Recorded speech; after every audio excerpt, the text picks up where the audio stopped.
I got an urgent call from my son's principal about a girl in his class, and I wasn't ready for what I heard.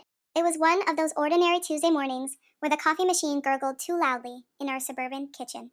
The kind with granite countertops we'd picked out together 10 years ago when we thought our life was set in stone. And I was juggling my laptop for a remote work meeting while packing Alex's lunch. Peanut butter on whole wheat, no crusts. An apple sliced, just so because at 12 he still liked it that way. Even if he pretended he didn't care anymore. The rain was pattering against the windows like impatient fingers, turning the driveway into a slick mirror of gray skies. And I remember thinking how the weather matched my lingering headache from staying up too late scrolling through Netflix recommendations that never quite hooked me.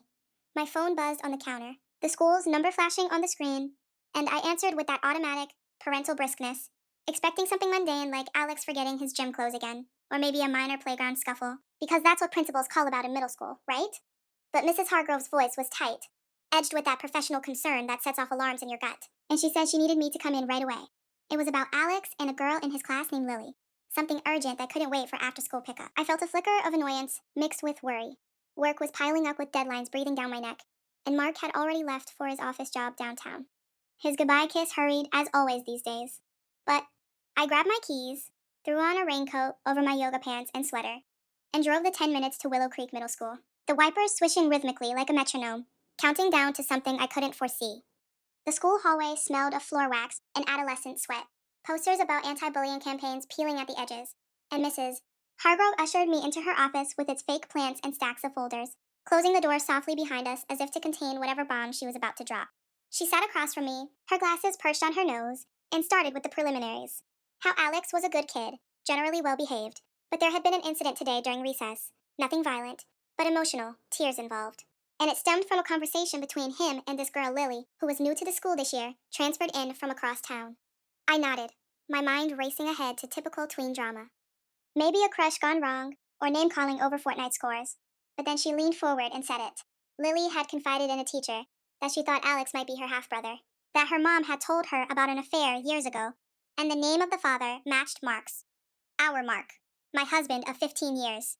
The man who still folded the laundry on weekends and texted me heart emojis during lunch breaks. The words hung in the air like smoke, choking me, and I stared at her, my hands clenching the arms of the chair until my knuckles whitened. Because how could this be real? How could a 12-year-old girl in pigtails and a backpack covered in unicorn stickers upend everything I thought I knew about my marriage? Mrs. Hargrove kept talking, explaining how they'd called Lily's mother, who confirmed the story reluctantly over the phone. An affair 8 years back when Mark was traveling more for work. A brief fling with a colleague that ended badly, but resulted in Lily. And now the kids had somehow pieced it together from overheard whispers and shared last names. Wait, no. Lily had our last name? No, she didn't. But the details matched, the timelines, the descriptions. And Alex had reacted by shutting down, refusing to talk, just sitting in the counselor's office with his arms crossed, his face pale like he'd seen a ghost.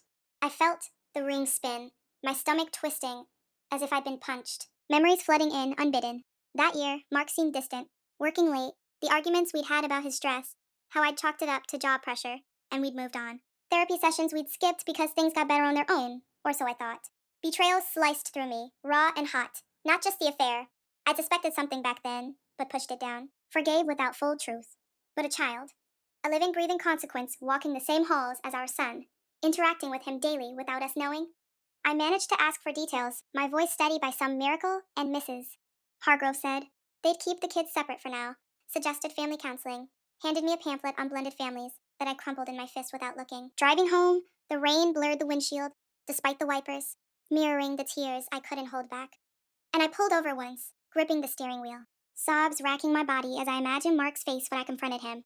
The lies he'd have to unravel, the pain he'd inflicted, without a thought for the fallout. How had he hidden this? Payments, maybe? Secret visits? The thought made me nauseous, and I texted him to come home early.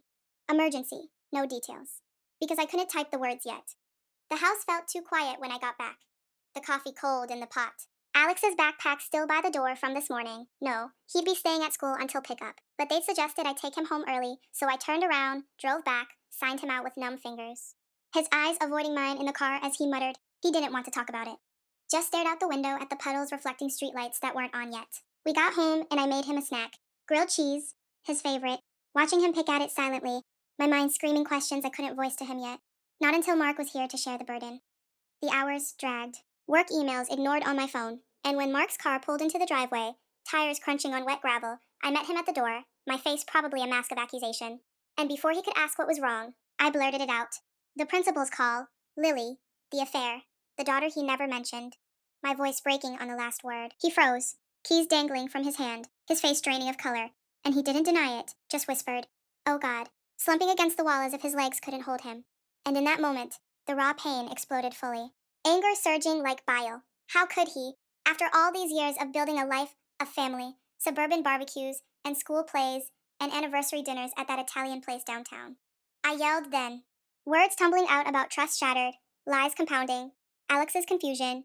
He was in his room but surely hearing, and Mark tried to explain, stammering about it being a mistake, one he regretted, that he'd supported Lily financially, but kept it secret to protect us, to not disrupt our happiness. But that only fueled the fire, because what happiness was built on secrets like this? Tears streamed down his face, too. Guilt etching lines I'd never noticed before, and I told him to sleep on the couch tonight, that I couldn't look at him. Couldn't bear the thought of sharing a bed with a stranger, because that's what he felt like now. Not the man who'd held my hand through labor with Alex, not the partner who'd promised forever. Alex peeked out once, eyes wide, and I hugged him tight, whispering it would be okay, even as doubt clawed at me.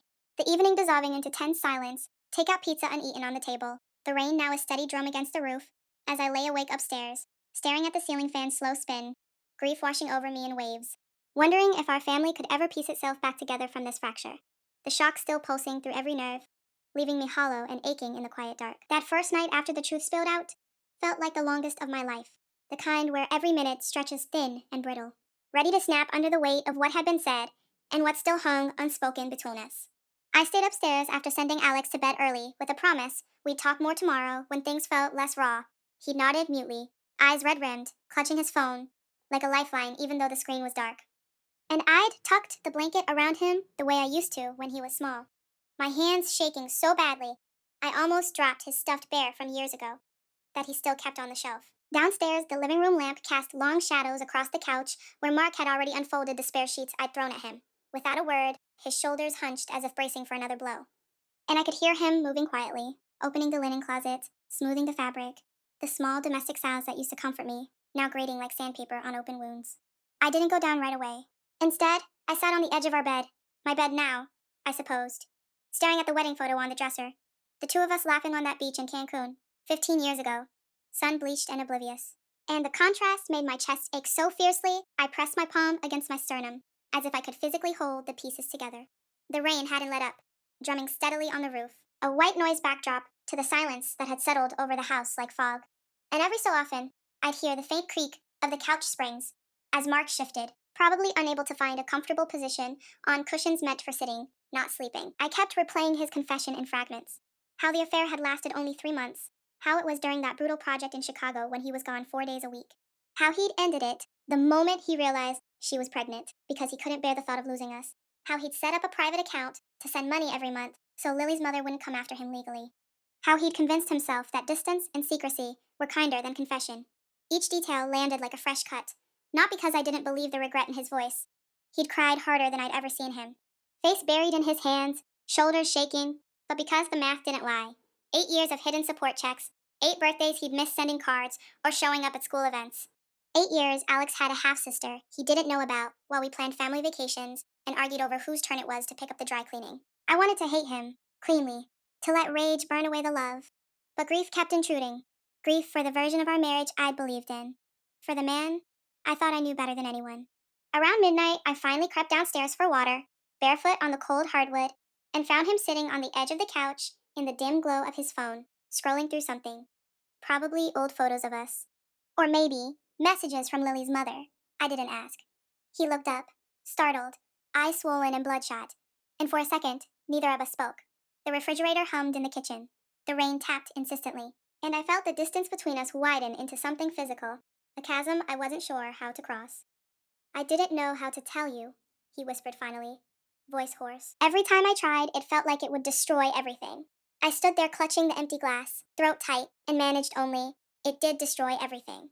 He flinched, as if I'd struck him, and I turned away before the tears could fall again. Filled the glass at the sink, drank half of it in one go, just to have something to do with my hands. Back upstairs, I left the bedroom door cracked. Not an invitation. But not a full barricade either, because some part of me still needed to hear him breathing, to know he hadn't disappeared into the night the way I half expected him to. I lay on my side, facing the empty half of the bed, the sheets cool where his body usually warmed them, and scrolled aimlessly through my phone. Therapy apps I downloaded months ago during a rough patch at work and never opened. Texts from friends asking how my day was that I couldn't answer yet. A photo Alex had sent me last week of him and his friends at soccer practice, grinning, with grass stains on their knees. The normalcy of it hurt worse than anything. Sometime after 2, I heard Mark get up.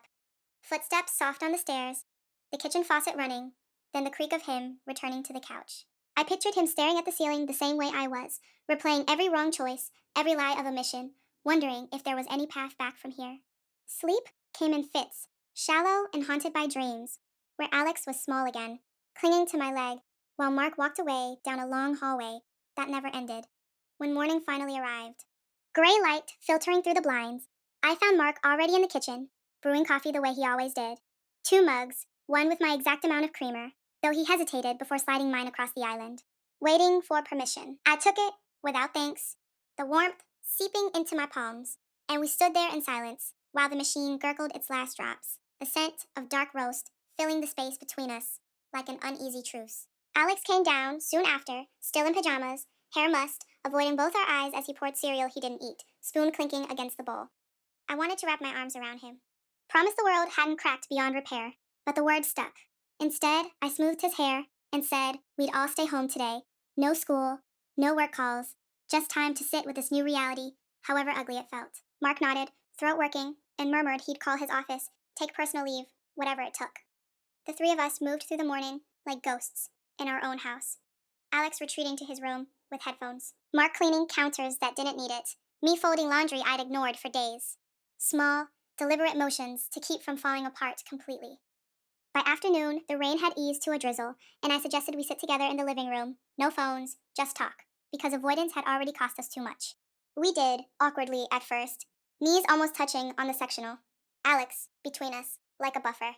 Mark started, voice low and careful, apologizing directly to Alex for the confusion, for the secret sister he hadn't known existed, promising he'd answer any questions when Alex was ready. Our son listened, arms crossed. Then, finally, asked the question that had been burning in all of us. Do I have to meet her? Mark looked at me, searching for guidance I didn't have yet, and I answered honestly. Not until we figure out what's best for everyone. But we're not going to pretend she doesn't exist anymore.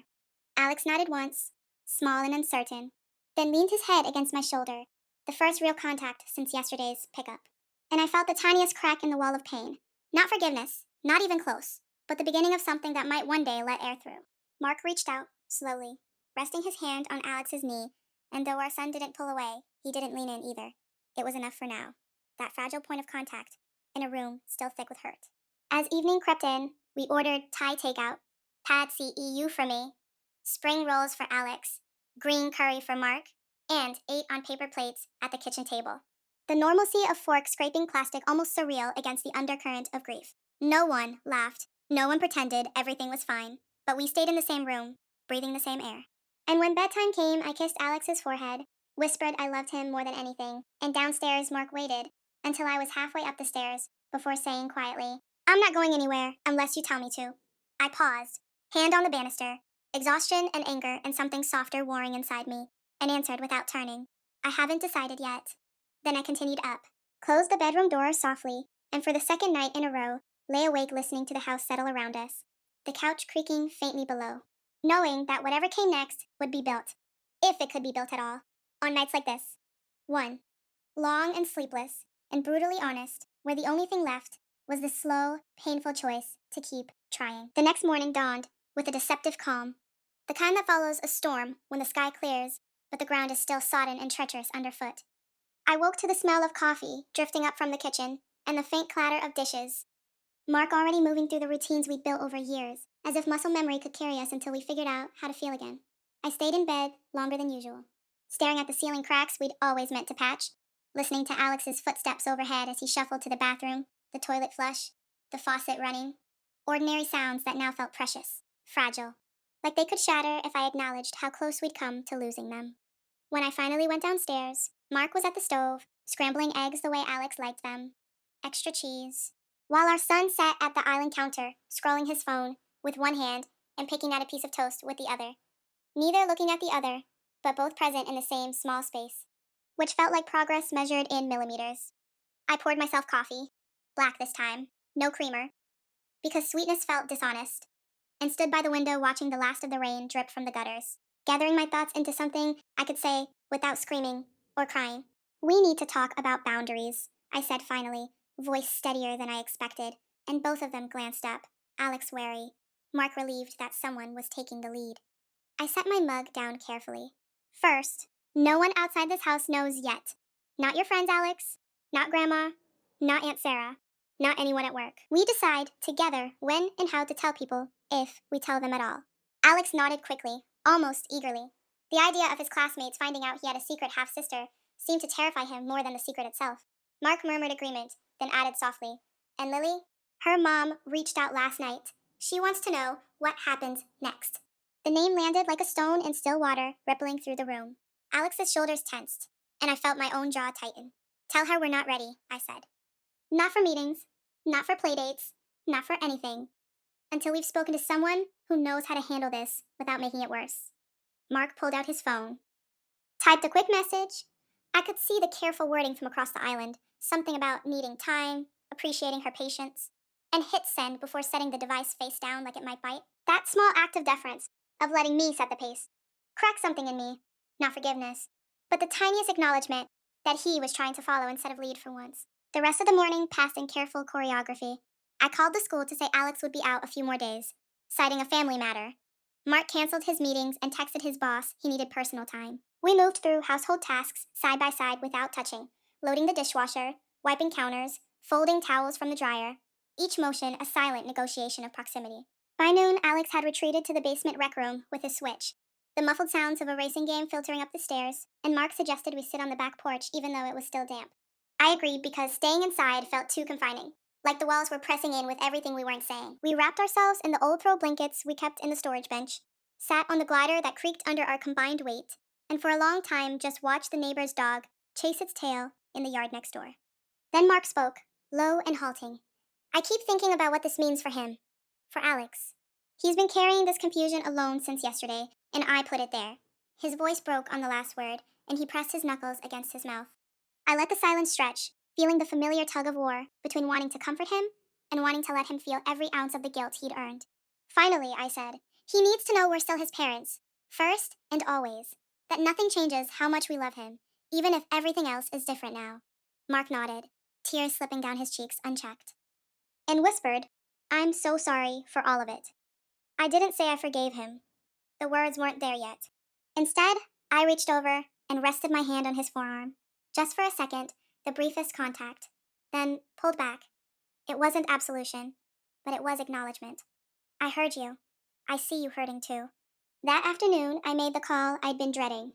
Our old couples therapist, Dr. Ellis, the one we'd seen sporadically over the years for communication hiccups and parenting stress. Her receptionist squeezed us in for an emergency session the following week, individual first, then joint if we were ready. Hearing the calendar page turn towards something structured, something outside our own spiraling thoughts, loosened the knot in my chest by a fraction. When Alex came up for a snack, apple slices with peanut butter, the knife scraping the jar in that familiar rhythm, I sat him down at the table and asked gently if he wanted to talk to someone too. A counselor who wasn't mom or dad. He shrugged at first, then after a long pause, said, "Maybe, if it's not weird." I told him we'd find someone his age who got it, someone who wouldn't make him feel like he had to perform being okay, and he leaned into me then, head on my shoulder, the way he hadn't since he was 9 or 10. I stroked his hair and felt the tremor in his breathing, the quiet sobs he tried to muffle against my sweater. Mark watched from the doorway, not intruding, just bearing witness, and when Alex finally pulled away to grab a tissue, our eyes met over his head, raw, exhausted, but connected in the shared determination to shield our boy from the worst of the fallout. Evening brought a semblance of routine. Homework spread across the dining table, even though there was no school tomorrow. Mark helping Alex with math problems while I chopped vegetables for stir fry, the sizzle of garlic and soy sauce filling the kitchen with something close to normal. We ate together, forks clinking, small talk about a new video game release and whether the neighbor's new fence was an eyesore, careful not to step on the landmines. After dishes, Mark offered to read with Alex something they used to do every night when he was younger, a chapter from whatever fantasy series he was into, and I listened from the hallway as their voices rose and fell. Mark's steady narration, Alex's occasional questions, the rustle of pages turning. It was the first moment since the principal's call that I felt a flicker of something other than pain. Quiet, tentative, like sunlight through storm clouds. When Alex was asleep and Mark came downstairs, he didn't head straight for the couch. Instead, he paused at the bottom of the stairs and asked, very softly, "Can I sleep in the guest room tonight?" Closer, but still separate. I considered it, weighed the symbolism against my need for space, and nodded. He carried his pillow and a spare blanket up, the guest room door clicking shut with a finality that hurt less than the couch had. I stood in our bedroom doorway a long time, looking at the bed that felt too big, then climbed in and pulled his pillow close, breathing in the faint trace of his shampoo, letting the ache settle deeper instead of fighting it. Down the hall, I could hear the guest room fan whirring, a small sound of life continuing. And for the first time since the discovery, I let myself imagine a future where we might rebuild. Not the same life, never that, but something scarred and honest, and possibly, against all odds, stronger. The house settled around us, creaks and sighs in the dark, three people breathing under one roof, still fractured but refusing, for tonight at least, to break completely apart. By Friday, the house felt like it was holding its breath, every creak of floorboards amplified, every door closing too loud in the quiet we'd wrapped around ourselves like a bandage. I'd spent the week moving through tasks on autopilot, laundry folded into neat stacks, grocery lists scribbled on a whiteboard, emails answered with clipped professionalism, because structure was the only thing keeping the grief from swallowing me whole. Alex had gone back to school that morning after we'd agreed it was better for him to have routine than to stay home marinating in uncertainty, though I'd driven him myself instead of letting him take the bus. Needing those extra 10 minutes to watch his profile in the rearview mirror, to ask casually how he was feeling, and accept his one word answers without pushing. Mark had offered to drive, but I'd shaken my head. No, not yet. Not when the sight of him still made my stomach twist with a mix of anger and something softer, I refused to name. When I returned, the house was empty except for the hum of the furnace kicking on, and the silence pressed against my ears until I couldn't stand it anymore. I texted my sister, Jenna, the only person I'd told so far, because she lived 3 states away and wouldn't drop everything to come over with casseroles and questions. Can you talk? I typed, then added, actually, I need to get out. Can I come stay the weekend? Her reply came in seconds. Doors open, pack light, wine's already chilling. I booked the last minute flight before I could second guess myself, threw clothes into a duffel, jeans, sweaters, the soft scarf Mark had given me 2 Christmases ago that I almost left behind but couldn't, and told Mark over a hurried call while he was still at the office. I'm going to Jenna's for the weekend, I said, voice flat. I need space, real space, not just separate rooms. He didn't argue, didn't beg. He just said quietly, okay, tell Alex I love him. And be safe. The lack of protest done more than pleading would have. It felt like acceptance, like he knew he'd earned this distance. Alex came home from school, subdued, but not shattered. We sat on his bed while he packed a small backpack for the sleepover he'd arranged with his best friend Ethan. Video games, pizza, the usual. And I explained I was visiting Aunt Jenna, that Dad would be home, that we'd FaceTime every night. He nodded, eyes on his sneakers, then asked the question I'd been dreading. Are you guys getting divorced? The word landed heavy between us. I took his hands, small still, despite the preteen lankiness, and said the truest thing I could. I don't know what's going to happen long term, but right now we're trying to figure out how to be honest with each other, and that's going to take time. I'm not leaving forever. Just this weekend to breathe. He hugged me then, fierce and sudden, face buried in my shoulder, and I held him until his breathing steadied, promising again that no matter what, he was my priority.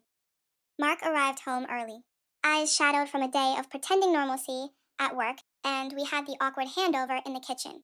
Car keys exchanged, reminders about Alex's allergy meds, the unspoken agreement that he'd sleep in the guest room again. I kissed Alex goodbye at the door, told Mark I'd text when I landed, and drove to the airport with the radio off, letting the hum of tires on wet pavement fill the car instead of music or podcasts or anything that might drown out the thoughts circling like vultures. Was this the beginning of the end? Or the only way to keep from exploding? Jenna met me at arrivals with a hug that smelled of vanilla candle and airport coffee. No questions until we were in her car heading toward her quiet townhouse on the edge of the city. Over takeout Thai on her couch, pad Thai for me, drunken noodles for her, we finally talked, really talked. I cried until my throat ached, recounting the principal's call, Mark's confession, Alex's confusion. The way every memory of the last 8 years now felt suspect. Jenna listened without interrupting, refilling my wine glass, nodding when I said I didn't know if I could ever trust him again.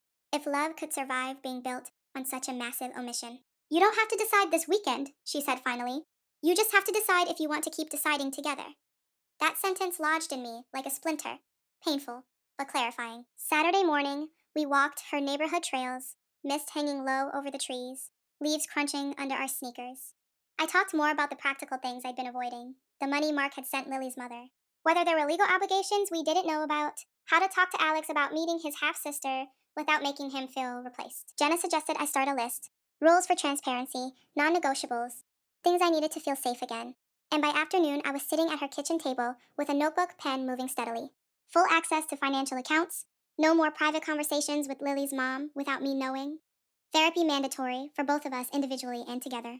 No rushing Alex into anything. Regular check ins where we actually said the hard things instead of letting them fester. Writing it down felt like building a scaffolding around something that had collapsed. Not repair yet, but the possibility of it. That night, we watched old movies on her TV, paused for popcorn refills and bathroom breaks, laughed at lines we'd quoted 100 times before. Small, easy moments that reminded me life could still contain lightness, even when everything else hurt. Sunday morning, I FaceTimed Alex. He showed me the Lego set he and Ethan had built, chattered about a new level in his game, asked when I was coming home. Tomorrow, I said. I miss you. He smiled. Small, but real. And behind him, I could see Mark in the background folding laundry, careful not to intrude on the call, but present, steady. When the call ended, I sat with the phone in my lap, staring at the blank screen, feeling the weekend's distance settle into something less like escape and more like clarity. On the flight home, I stared out at the clouds. Notebook open on the tray table, rereading the list I'd made. It wasn't forgiveness, wasn't even close, but it was a map. A way forward that didn't require me to pretend nothing had happened. When I stepped through the front door that evening, duffel in hand, the house smelled of garlic and tomato sauce. Mark's spaghetti, Alex's favorite, and they both looked up from the kitchen table where homework and play settings waited. Alex ran over first, hugging me around the waist, and Mark stayed back, hands in his pockets, eyes searching mine for permission. I set the bag down, crossed the room slowly, and handed him the notebook without a word. He opened it, scanned the pages, throat working as he read the rules, the boundaries, the conditions, for even attempting to rebuild. When he looked up, his eyes were wet but steady. I'll do whatever it takes, he said quietly. Every single thing on here, and more, if you think of it later. I nodded once, not trusting my voice, then turned to Alex and asked about his day, letting the normalcy of dinner prep, plates clinking, water poured, parmesan grated, fill the space around us. We ate together, conversation light and careful. And afterward, Mark cleared the table while I helped Alex with his science project, our movements orbiting each other without collision, but without avoidance either. Later, when Alex was in bed, Mark came to the bottom of the stairs holding the notebook like it was fragile evidence. Thank you, he said, for coming back, for giving me a chance to prove I can change. I looked down at him, the hallway light casting soft shadows across his face, and answered honestly, I'm not sure what chance looks like yet, but I'm willing to find out, if we do it right this time. He nodded, set the notebook on the hall table, and retreated to the guest room without asking for more. I climbed the stairs slowly, closed our bedroom door, and for the first time since the call from the principal, I didn't feel like I was drowning, just treading water, exhausted, but afloat, with the faint, stubborn hope that maybe, if we kept showing up, the current might one day carry us somewhere safer together. Monday morning arrived with the kind of crisp autumn light that makes everything look sharper, almost too real after days of emotional blur. I woke before the alarm, lying still while the house breathed around me, Mark's quiet footsteps in the guest room, the furnace clicking on downstairs. Alex's muffled yawn from across the hall, and felt the weight of the notebook still sitting on the hall table like a contract we'd both signed in invisible ink. Breakfast was quiet, but not hostile. Oatmeal for Alex, with brown sugar he spooned on carefully. Coffee for me, and Mark poured into matching mugs, without asking if we wanted cream. The small rituals, feeling less like habit now, and more like deliberate choices to keep moving forward together. After dropping Alex at school, his backpack heavier with the science project we'd finished last night, his goodbye wave smaller than usual but steady, I came home to an empty house and opened my laptop, not for work, but for the therapist's portal Dr. Ellis had emailed over the weekend. I booked my first individual session for that afternoon, virtual, because I couldn't face driving across town yet, and when the confirmation popped up, I felt a strange mix of dread and relief, like finally handing over a burden too heavy to carry alone anymore. Mark had his own appointment scheduled for later in the week. He'd shown me the calendar invite without being asked. Another small proof he was following the rules, and We'd agreed no joint session until we'd each had a chance to unpack our own wreckage privately. The hours before my call stretched long. I cleaned the kitchen counters until they gleamed, sorted the mail pile that had accumulated, even organized the junk drawer because motion was better than stillness. Better than letting my mind replay every lie of omission until it looped into something unbearable. When the Zoom link opened at 3, Dr. Ellis's face filled the screen. Same calm gray eyes. Same slight tilt of the head she'd used years ago when we argued about whose turn it was to handle parent-teacher conferences, and she waited for me to speak first, the way she always did. I started haltingly, the words tumbling out in no particular order. The principal's call, Lily's name, Mark's face when I confronted him, the way Alex had looked at me in the car like he was waiting for me to fix it all. I cried more than I expected, hot tears that blurred the screen. And Dr. Ellis let them come without offering tissues or platitudes, just nodding, murmuring, "That sounds incredibly painful," when I described how every family photo now felt like evidence of a crime scene I hadn't noticed. Toward the end of the hour, she asked gently what I wanted most right now. Not in 5 years, not even next month, but today. And after a long silence, I said, "I want to stop feeling like I'm living with a stranger. I want to know who he really is, the parts he hid, so I can decide if I can still love the whole person." She suggested small vulnerability exercises, not grand gestures, but daily moments of honesty, sharing one hard thought each evening, no matter how small, and listening without fixing or defending. When the call ended, I sat in the dim office with my laptop closed, feeling raw, but strangely lighter, as if saying the ugliest truths out loud had taken some of their power away. Mark came home earlier than usual, carrying grocery bags, ground turkey, bell peppers, the ingredients for tacos because Alex had mentioned craving them last week. And when he saw me at the kitchen table staring at nothing, he set the bags down quietly and asked if I wanted to talk about the session. I hesitated, then nodded. We sat across from each other at the island, mugs of tea between us, because neither of us trusted our hands with coffee right then, and I told him the exercise Dr. Ellis suggested. He listened without interrupting, fingers tracing the rim of his mug, then said, "Okay, tonight, after Alex is asleep. One hard thing each." His voice was steady, but his eyes were wary, like he expected me to use the moment to list every betrayal again. Alex got home, homework spread across the dining table, and the afternoon passed in fragments of normalcy, helping him outline his project poster, Mark chopping onions in the kitchen, the sizzle of meat in the pan, filling the house with cumin and garlic. Dinner was loud in the best way. Alex telling a story about a kid in gym class who tried to do a backflip and landed in the foam pit. Mark laughing in the right places. Me managing a real smile when Alex asked if we could watch an episode of that baking show after dishes. We did, the three of us on the couch, with a bowl of popcorn balanced on Alex's lap. The TV glow softening the edges of the room. Halfway through, Mark's hand rested on the cushion between us, palm up, not reaching but open. And after a long minute, I let my pinky brush his. Just that small contact. Electric and terrifying, but I didn't pull away. When Alex went upstairs to brush his teeth, Mark turned off the TV, and we sat in the sudden quiet, the clock ticking on the mantel. "Your turn first," he said softly. I took a breath. "I still check your phone when you're in the shower. Not every day, but enough that it makes me hate myself a little. I'm terrified there's more I don't know." He closed his eyes for a second, then met mine. "There isn't, but I understand why you look. And I'm sorry I gave you reason to." His hard thing came slower. Every time I see Alex laugh or hug you, I think about how close I came to losing that, and the guilt feels like it's eating me from the inside. I don't know how to forgive myself when I know you haven't yet. The honesty hung between us, sharp but clean, and instead of reassuring him, I just nodded, letting the words settle. We didn't hug goodnight. We didn't need to yet. He went to the guest room. I went upstairs. But before I turned off the light, I texted him one line. "Thank you for saying it out loud." His reply came almost immediately. "Thank you for listening." The next day, I tried another small act, leaving my journal open on the kitchen counter after writing a page about how angry I still felt, not hiding it, letting him see the raw edges if he chose to look. He didn't comment, but later I found a sticky note on the fridge. I read it. "I'm sorry. I'm here when you want to talk more." Wednesday, Alex had soccer practice, and Mark and I sat on the bleachers together, not touching, but side by side, watching our son sprint down the field in shin guards too big for him. When he scored, we both cheered, voices overlapping. And, for a second, our hands met in a high five that lingered half a beat longer than necessary. Thursday, I suggested we walk the dog after dinner, the old golden retriever we'd adopted when Alex was 5, and Mark clipped the leash while I grabbed a jacket. We moved slowly along the neighborhood sidewalks, leaves crunching underfoot, streetlights buzzing on one by one. Halfway around the block, I said, "I miss talking to you about stupid things, like what to watch on Netflix or whether we need a new dishwasher." He stopped, looked at me in the dim light. "I miss that too. More than almost anything." We kept walking, the dog sniffing every mailbox, and when we got home, Alex was already in pajamas, reading in bed. I kissed his forehead. Mark lingered in the doorway, saying goodnight. And downstairs, we stood in the hallway for a long moment before I said, "You can sleep in our room tonight. On your side, no expectations." He searched my face, then nodded slowly. "Thank you." We changed in the bathroom like we used to. Awkward but familiar.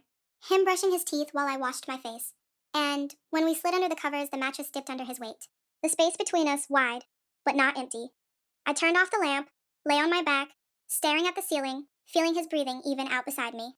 Neither of us reached across the divide, but we stayed in the same bed, the same room, breathing the same air, and in the dark I felt the first real flicker of cautious hope. Not that everything was fixed, not even close, but that maybe we could learn to share space again, without it feeling like surrender. The night stretched quiet around us, the house settling, our son asleep down the hall, and for the first time in weeks I fell asleep without crying. Mark's presence beside me, a tentative anchor in the slow, hard work of coming back to each other. The first joint session with Dr. Ellis felt like stepping onto a frozen lake in spring. Every word tested for cracks, every pause heavy with the risk of falling through. We sat on opposite ends of the sectional in her home office, the virtual screen splitting us neatly down the middle. Mark in the guest room, with his laptop angled so the light didn't catch his face too harshly. Me at the dining table with the blinds half closed against the late afternoon sun that had finally broken through after days of overcast. Dr. Ellis started the way she always did, calm and unhurried, asking us each to name one feeling we'd carried into the room today. I said cautious, because hope felt too fragile to claim outright, and Mark said terrified, his voice cracking on the second syllable. The admission hanging there until she nodded and invited him to say more. He did, slowly, haltingly, describing how the guilt had become a constant low hum in his chest, louder at night when the house was quiet. How he replayed every moment he could have come clean sooner. How seeing Alex's confusion at the dinner table made him question whether he deserved to stay in this family at all. I listened without interrupting, fingers laced tight in my lap to keep them from trembling. And when Dr. Ellis turned to me, I found the words came easier than I'd expected. The betrayal wasn't just the affair or the secret daughter, it was the daily choice to hide it. The way he'd looked me in the eye over morning coffee and said nothing while carrying a whole other life in his head. "I keep wondering," I said, voice steady but thin, "if I ever really knew you, or if I just knew the version you let me see." Mark winced, but he didn't look away. Instead, he leaned forward slightly, elbows on his knees, and said, "You knew the best parts. The parts that were true, the rest, I buried because I was ashamed, and because I convinced myself protecting you from it was love." Dr. Ellis let the silence settle, then asked the question that cut deepest. What deeper issue made keeping the secret feel safer than telling the truth? Mark answered first, after a long breath. The fear that if I knew the worst of him, the impulsiveness, the weakness in that season of long work trips and late nights, I'd leave, and he couldn't imagine a life without us. He'd chosen silence over the risk of losing everything. Hearing it laid bare like that, without excuses or minimization, shifted something in me. Not forgiveness exactly, but recognition that the hiding hadn't been casual cruelty, it had been panic dressed up as protection. When it was my turn, I admitted the deeper wound. I'd always prided myself on being the strong one, the one who held things together, and discovering the secret made me feel foolish, blindsided, like I'd failed at the one thing I thought I was good at, seeing people clearly, especially the man I'd married. "I'm angry at myself, too," I said quietly, "for not noticing, for letting things coast when they felt off." Dr. Ellis nodded, then guided us toward naming what we each needed to feel safe moving forward. Mark said, transparency, no locked phones, shared passwords if I wanted them, full disclosure about any contact with Lily's mother. And I said time, patience, the freedom to feel whatever came up without being rushed to get over it. We agreed on small, concrete steps. Weekly check ins, just the two of us, no matter how awkward, where we'd each share one vulnerable thing without rebuttal. Continued individual therapy. And when we were ready, a mediated conversation about how, or if, Lily would enter our lives. Toward the end of the hour, Dr. Ellis asked if we wanted to try something in the session. Sitting closer, literally, even if just for a minute. Mark looked at me through the screen, waiting. And after a beat, I nodded. He moved his chair nearer the camera. I scooted mine forward until our faces filled each other's view more fully. And then, hesitantly, he extended his hand palm up toward the lens. I lifted mine too, hovering, until our fingertips aligned on the screens. Not touching, but close enough that the illusion felt real. We stayed like that, breathing in sync, the small act of reaching, carrying more weight than any hug could have in that moment. When the session ended, we both logged off, but didn't move right away. I could hear him in the other room, closing his laptop, the soft click of it shutting, then his footsteps in the hallway. He paused outside the dining room doorway, leaning against the frame. That was hard, he said simply, but I'm glad we did it. I stood, crossed the few steps between us, and for the first time since the principal's call, I let him pull me into a careful embrace. Not tight, not desperate, just present.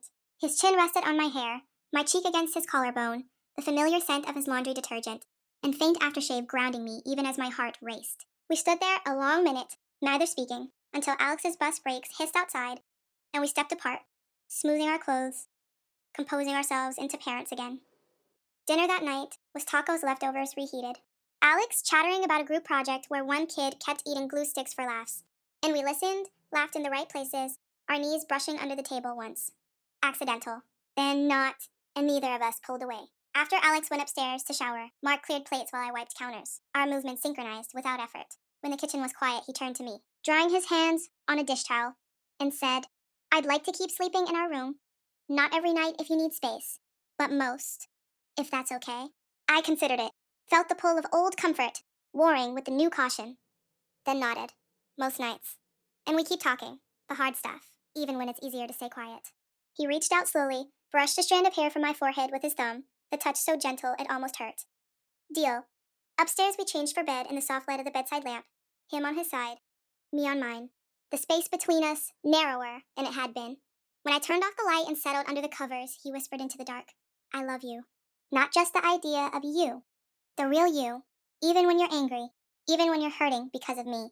I swallowed, throat tight. I'm still figuring out how to love you back the same way, but I'm trying. His hand found mine under the sheet, fingers threading together loosely, and we stayed like that, holding on without clinging. The quiet rhythm of our breathing, slowly matching until sleep began to pull us under.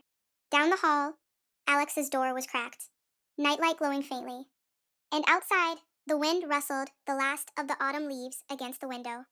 In that small, ordinary moment, two hands linked in the dark, a son, safe in his bed, a house still standing. I felt the first real stirrings of tentative forgiveness. Not complete, not painless, but growing like a slow green shoot through cracked earth, nourished by the hard, honest work we were finally willing to do together. The idea for the family weekend came up almost casually during one of our now weekly check-ins with Dr. Ellis. The kind of suggestion that sounds simple on a Zoom screen, but carries the weight of everything we'd been rebuilding brick by careful brick. She asked what small, contained experience might help us practice being together in new ways. Nothing too ambitious, just a change of scenery where the house's memories couldn't follow us so closely. And Mark, after a long pause, said quietly, What if we went to the cabin? The cabin was the little rented place on the lake 2 hours north, we discovered years ago. A weathered A-frame with knotty pine walls and a screened porch overlooking water that turned silver at dusk. The spot where we'd taken Alex for his first fishing trip at 6. Where we'd celebrated our 10th anniversary with takeout lobster rolls and a bottle of cheap champagne on the dock. I felt my stomach tighten at the mention, not because the memories were bad, but because they were so good, so untouched by the fracture, and the thought of overlaying them with this new scarred version of us felt risky, almost presumptuous. But Alex perked up immediately when we floated the idea later that evening, over pasta at the kitchen table, his fork pausing mid-twirl. Can we bring the paddleboard and roast marshmallows? His enthusiasm was so pure, so untouched by the adult complications that it tipped the balance. We booked the same cabin for the long weekend coming up. Nothing fancy, just 3 nights, a cooler of groceries, board games we hadn't touched in years, and the unspoken agreement that if it felt wrong, we'd come home early, no questions asked. Packing was strange, almost tender. Mark folding Alex's hoodies while I sorted snacks into Ziplocs, our movements overlapping in the laundry room without bumping. The radio playing low oldies in the background, like it used to on road trips. Alex bounced between us, asking if we could stop for donuts on the way, if the lake would still have those flat skipping stones, if Dad would teach him how to cast farther this time. Each question landed soft, a reminder that for him, this wasn't reconciliation so much as reclaiming something that had felt stolen. We left Friday, after school, the car loaded with duffels and anticipation, Alex in the back with headphones, half on, watching a movie on his tablet while Mark drove and I navigated, the highway unspooling through fading fall colors, red maples, gold aspens, the occasional flare of sumac against gray sky. Conversation stayed light at first, Alex pointing out a hawk circling overhead, Mark humming along to the radio, me commenting on how the rest stop still had the same terrible coffee. But as the miles accumulated, the silences grew deeper, more comfortable. At one point, Mark reached over to adjust the vent, and his hand brushed mine on the console, deliberate this time, lingering, and I didn't pull away. Just let my fingers curl loosely around his for a few heartbeats before releasing. The cabin smelled the same when we arrived, pine and faint wood smoke from the last guests, and Alex raced inside, claiming the top bunk in the loft while we unloaded groceries. The screen door banging behind him like punctuation. That first evening, we kept it simple. Grilled burgers on the little charcoal Weber, corn on the cob, charred just right, Alex chattering about school while Mark and I listened from opposite sides of the picnic table, knees almost touching under the bench. After dinner, we built a fire in the stone pit down by the water, the crackle and pop filling the spaces where words might have faltered. Alex roasted marshmallows until they caught fire, laughing when they turned black, and Mark showed him how to blow them out gently, the two of them side by side in the firelight, faces glowing orange. I watched from the Adirondack chair, blanket around my shoulders against the chill, feeling the pull of old joy and new caution warring inside me.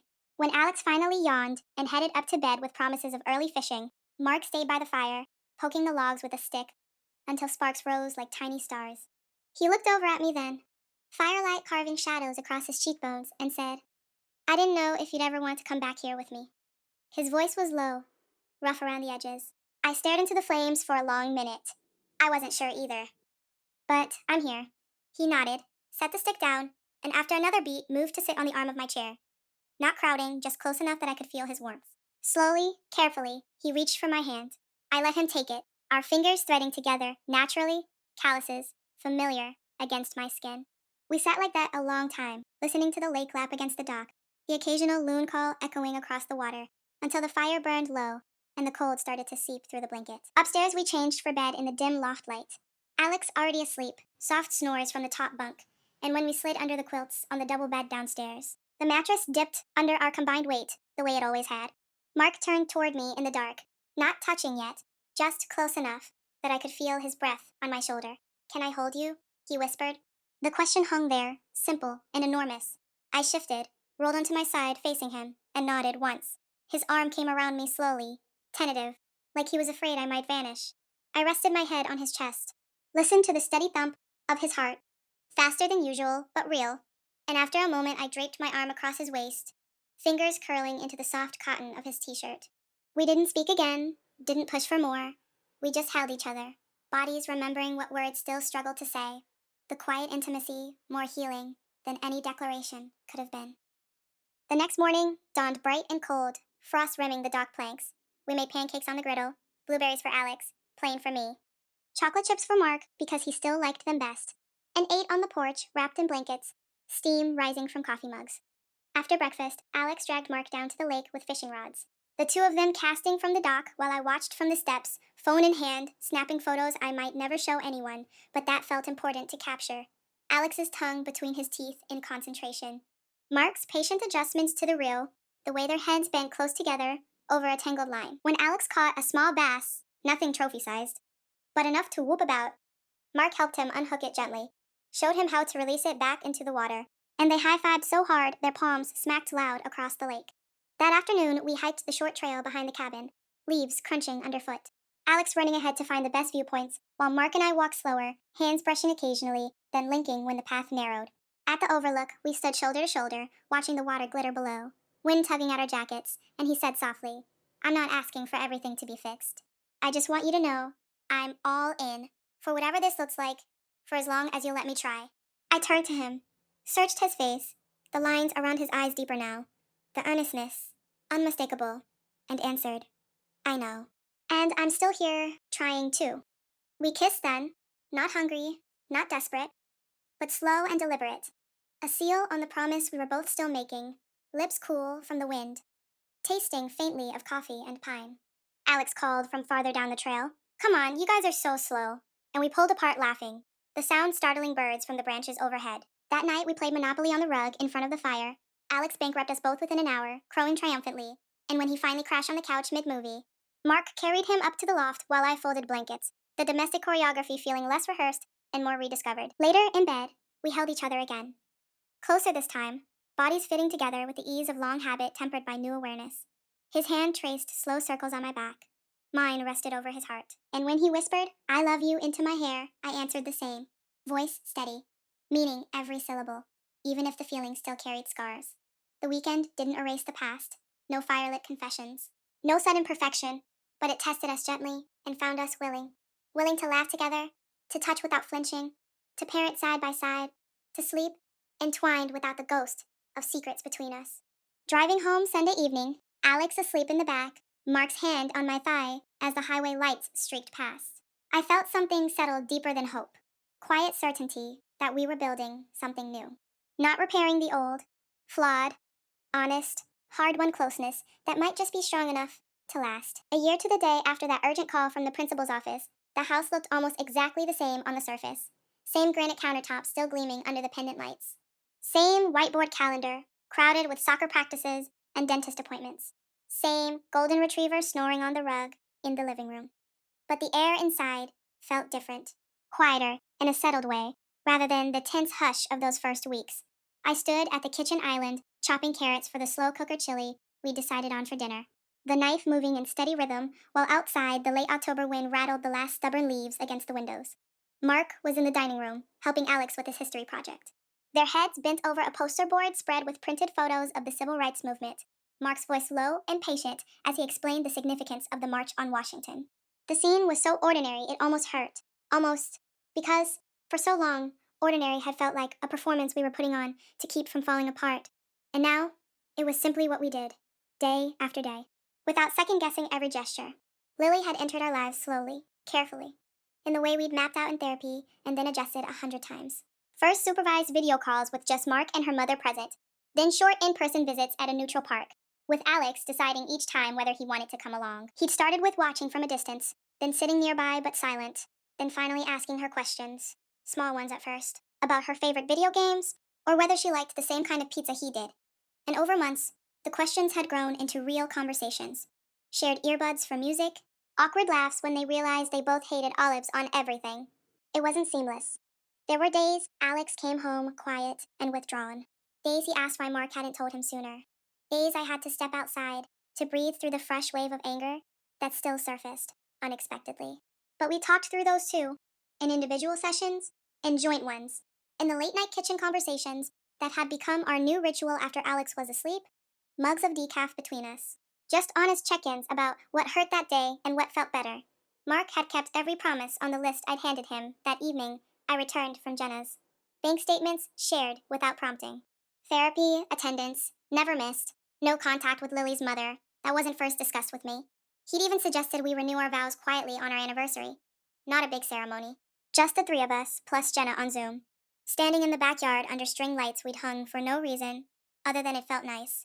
Exchanging simple promises we'd rewritten together. To choose truth, even when it was painful. To listen without defending. To keep showing up when it would be easier to walk away. I'd cried through most of it.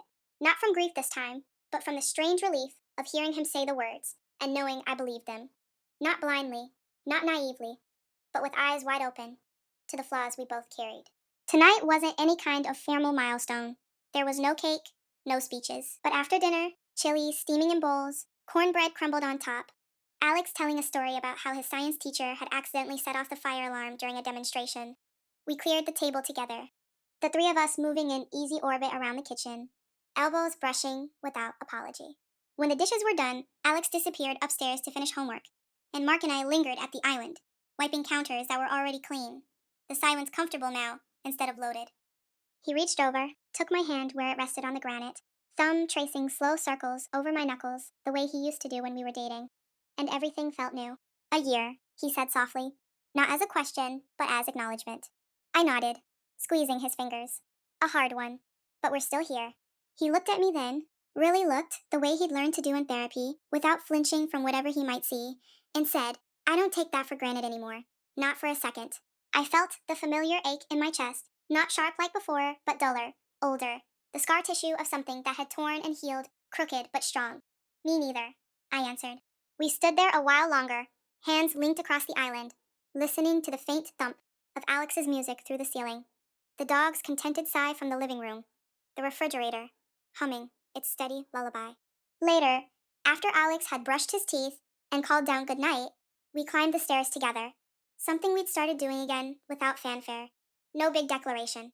Just the quiet choice to share the same space at the end of the day. In our bedroom, the lamp cast a warm pool of light over the bed we'd bought new 6 months ago, because the old mattress held too many restless nights. We changed into pajamas, slid under the covers, and I turned toward him, resting my head on his shoulder while his arm came around me naturally, fingers threading through my hair. We didn't talk much. Some nights we did, unpacking the small hurts or small victories of the day. But tonight, the quiet felt sufficient. I traced the line of his collarbone through his t-shirt, felt the rise and fall of his breathing, and whispered into the dark, "I'm glad we didn't give up." His lips brushed my forehead. "I'm glad you gave me the chance not to." Down the hall, Alex's door was closed, nightlight still on, because even at 13, he liked the soft glow when he woke up thirsty. Outside, the wind had quieted, leaving only the occasional rustle of leaves against the gutter. In that moment, bodies closed, house settled, family intact, not despite the fracture, but reshaped by it. I felt something deeper than the cautious hope we'd clung to in those early months. A quiet, realistic certainty that we were stronger for the breaking and mending. That love wasn't the absence of pain, but the willingness to stay through it, to choose each other again and again, even when the choice felt heavy. The clock on the nightstand ticked softly toward midnight, marking the end of one hard year and the beginning of whatever came next. Nothing perfect, nothing fairy tale. Just us, scarred, honest, still learning, but together, in the same bed, under the same roof. Breathing the same air, committed to the slow, daily work of building a life that could hold all the truth we'd finally let in.